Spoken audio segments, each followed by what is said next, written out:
What is up guys? So for today's video, copy trading sa XM guys ang pag-uusapan natin dito. Okay, so wag kang mag-alala guys, kahit beginner ka or pro ka, pwede tayong kumita guys dito sa copy trading ng XM. Okay, so kung wala ka pa nitong XM guys, click the link dyan sa description at saka sa pin comments, mag-register at mag-sign up muna kayo guys. Yan ang pag-uusapan natin sa video na to. Let's go!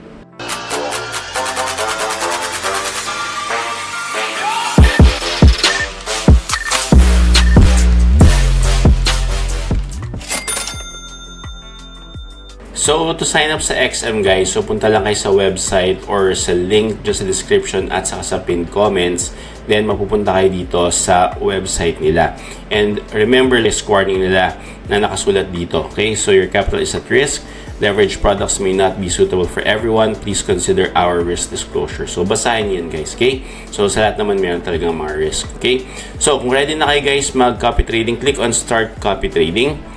Pag na-click nyo na po yan guys, ito po yung lalabas. Okay? Remember guys, you get 100% bonus up to $500.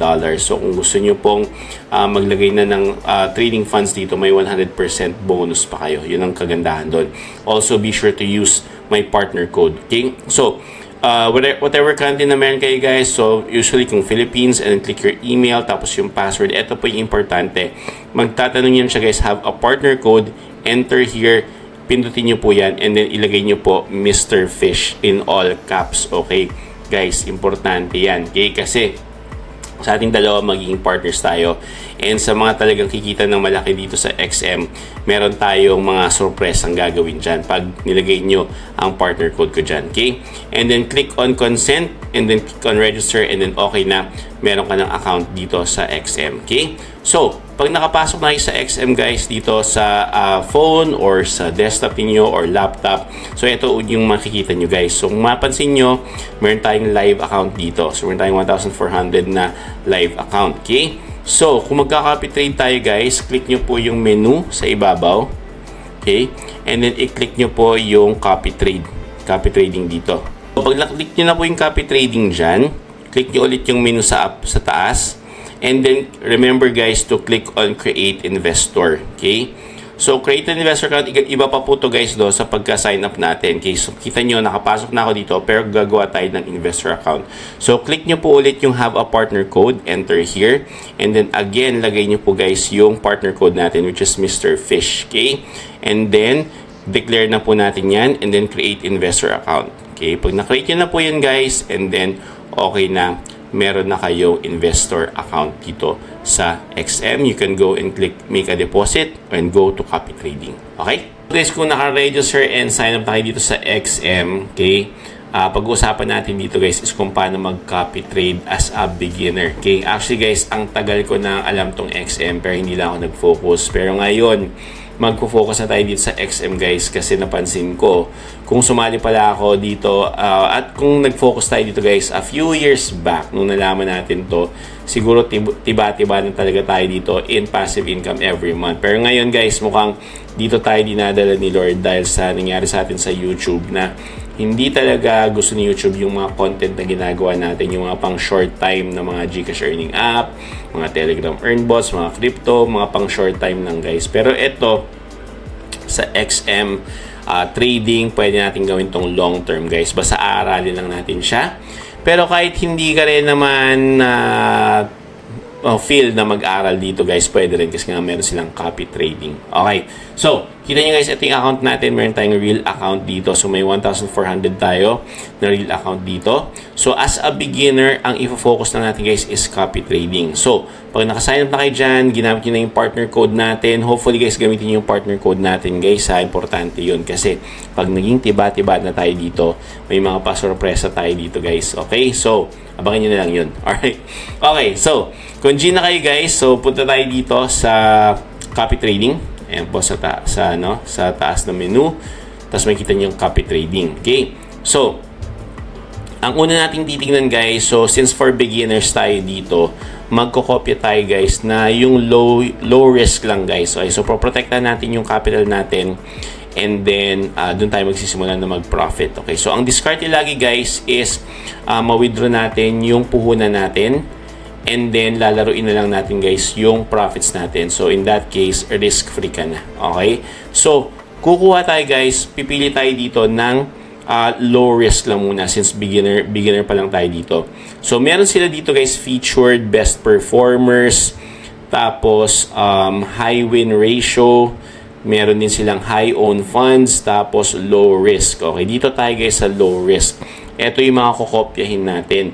Pero i-discuss muna natin isa-isa guys yung mga information dito, and nasa inyo yan guys kung ano yung pipiliin ninyo guys. Okay, so tingnan natin tong una, si Lightning N1.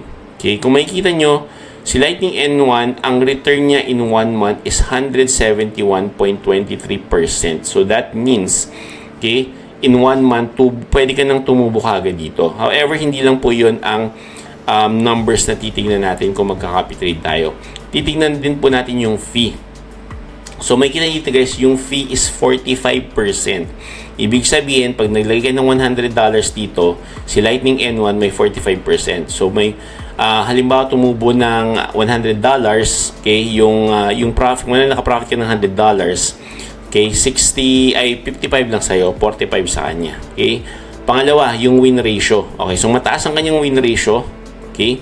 Pero yung drawdown niya is 29%. So that means yung 29% na drawdown, medyo mataas yan guys. So that means baka parang 3 beses na mag-loss yung yung funds mo. Tama ba? 369 3 beses masisimot yung funds mo. So medyo mataas yung drawdown na to. Tapos yung investors niya guys is 2 lang. Tapos yung mga nag-invest sa kanya na investor is $600. Tapos yung own funds na ginamit niya is 1,416.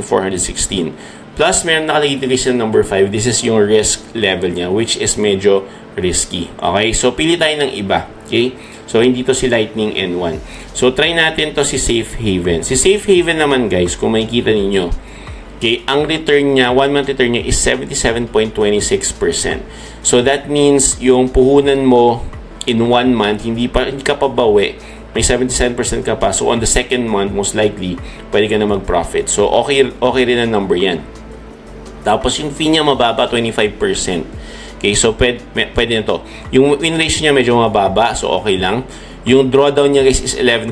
So ito okay lang, 11% yung drawdown niya. So ibig sabihin mga 9 times, kahit mag 9 times kang talo, okay, hindi masisimot yung funds mo. Okay?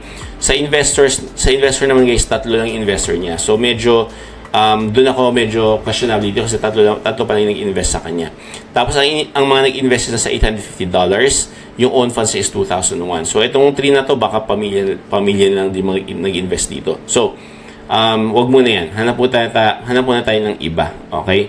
So eto, meron si stable profit. Eto guys, nakita ko. Eto maganda, si Golden Fury. Si Golden Fury 54.84% in 1 month yung return. So that means about 2 to 3 months pwede ka na mag-profit dito sa kanya. Ang fee niya is 30%, pero ang nagustuhan ko dito guys, kung makikita nyo yung investors niya is 682. Ang dami pong nag-invest dito. So mukhang pro talaga to guys. And yung drawdown niya is 13%. So that means mga 8 or 9 times, hindi pa, kahit ma-loss, kahit 8 or 9 times siya mag-loss, hindi masisimot yung funds mo, may chance pang mabawi at mag-profit. And nakikita mo guys, yung nag-invest sa kanya is nasa $299,963, which is okay. And yung own funds lang na ginamit is 1,000. So marami nagtitiwala dito kay Golden Fury. And tingnan mo yung risk level niya guys is 4. So medyo okay pa yan, mataas, pero okay lang, nasa 4. So kung ito yung gusto nating i-trade guys, i-copy. So copy natin si Golden Fury. So halimbawa ito yung na-decide ninyo. Then let's go ahead and copy. And then merong explanation dito guys of the allocation multiplier. So hindi ko nababasahin lahat yan guys, basahin nyo na lang po yan. So yan po yung allocation multiplier nila, and may important notes sila dito, blah blah blah. Hindi ko nababasahin po yan. Okay, so X natin yan. And then pagka X nyo yan guys, then makikita nyo ang minimum investment para makapasok at makapag-copy kay Golden Fury is $50. Okay? And then yung investor account equity, 0 na sa inyo na yan.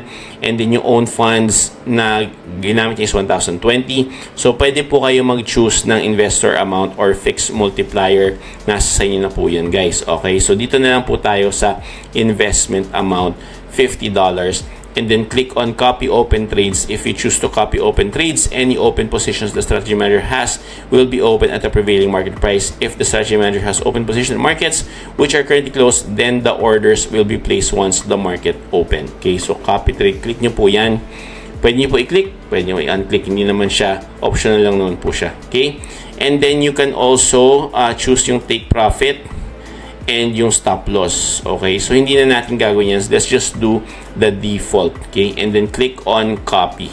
Okay, okay, so not enough funds to invest kasi nga syempre hindi pa ako naglagay ng funds. Okay, so $50 minimum. So ano ba, ito na yung napili nyo guys. Then punta na tayo guys to deposit. Back lang tayo, and then click na po tayo guys dito sa deposit.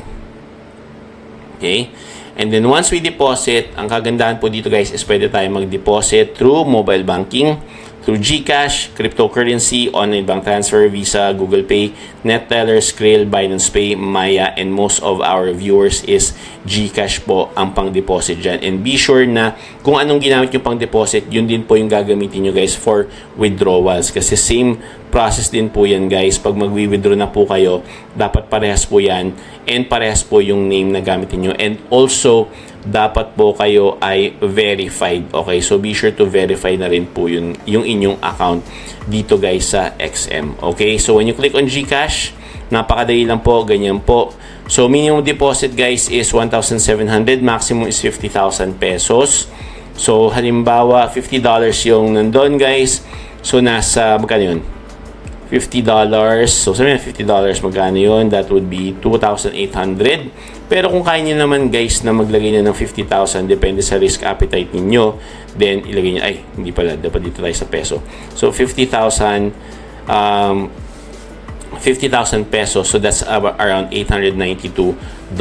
And then click nyo lang po yung deposit, and then pag okay na, papasok na po yung account ninyo dito guys sa inyong XM account, and then you can go ahead and balik po tayo dito sa copy trading. Okay, so pag nakabalik na po kayo dyan guys, dito po makikita nyo na po, balik lang po kayo dito sa back, and then makikita nyo po ito yung inyong portfolio. Okay, click nyo po yung portfolio. Since ako wala pa akong portfolio guys, magta-try pa lang ako, dito po lalabas yan. Okay, and then pag-isipan ko pa rin, hindi pa ako naglagay ng funds, basta lalagyan pa natin yan. So ganun lang po siya kasimple, the very basic para sa mga beginners dito guys sa XM. Ngayon kasi ako nagpo-focus ako sa sarili kong trading kasi gumagamit ako ng AI combined with manual trading. So next time, yan po ituturo ko sa inyo. Pero for now, for beginners, copy trading po yung pinakamadali. Guys, let me know what you think. Comment down below. Again, this is Mr. Fish. Have a great day.